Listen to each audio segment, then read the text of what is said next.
À chaque rentrée scolaire, différentes questions peuvent parfois être source de stress, d'inquiétude, mais il y en a une qui apparemment a un statut particulier.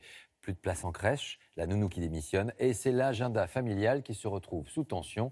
Reportage Guillemette Allard, Thierry Breton avec notre bureau de Nice. 16h30, c'est l'heure des mamans, c'est aussi celle des nounous, à condition d'en avoir une. Bastian. Faute de babysitter pour Nina et Bastian, Bonjour mon chéri, ça va? c'est leur grand-mère qui vient les chercher. Aujourd'hui, on a fait des maths trop nuls, trop nazes. Pourquoi? Parce qu'on s'est cassé la tête, il y avait de la fumée qui sortait du nez et des oreilles, c'était vraiment horrible. Depuis la rentrée, Béatrice Rio-Seco s'occupe de ses petits-enfants jusqu'à l'arrivée de leur mère. Je pense que vous avez des devoirs à faire. Non, j'ai pas de Oh, comment ça, j'ai pas de devoirs? Je suis sûre que si.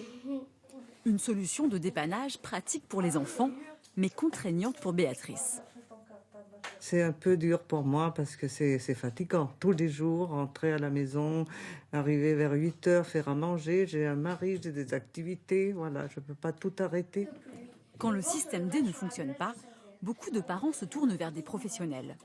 Dans cette agence de garde d'enfants, le téléphone n'arrête pas de sonner. C'est les mardis et les jeudis entre 16h20 et 19h. 300 appels par jour en moyenne, des parents parfois obligés de s'y prendre à la rentrée. Beaucoup de gens se réveillent au dernier moment, mais après, il y a tous ceux qui ne connaissaient pas les plannings pour le sport, etc. de leurs enfants. Depuis 10 jours, Francisca Alavares, la maman de Bastian et Nina, traque les annonces sur Internet. Alors, t'as trouvé?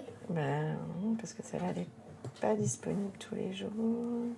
Difficile de trouver la perle rare.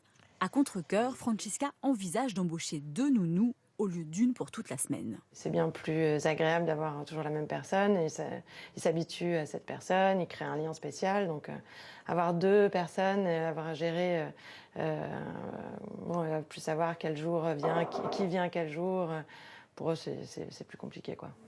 Comme Francisca, plus de 120 000 familles en France choisissent de faire garder leurs enfants à domicile, un chiffre en constante progression.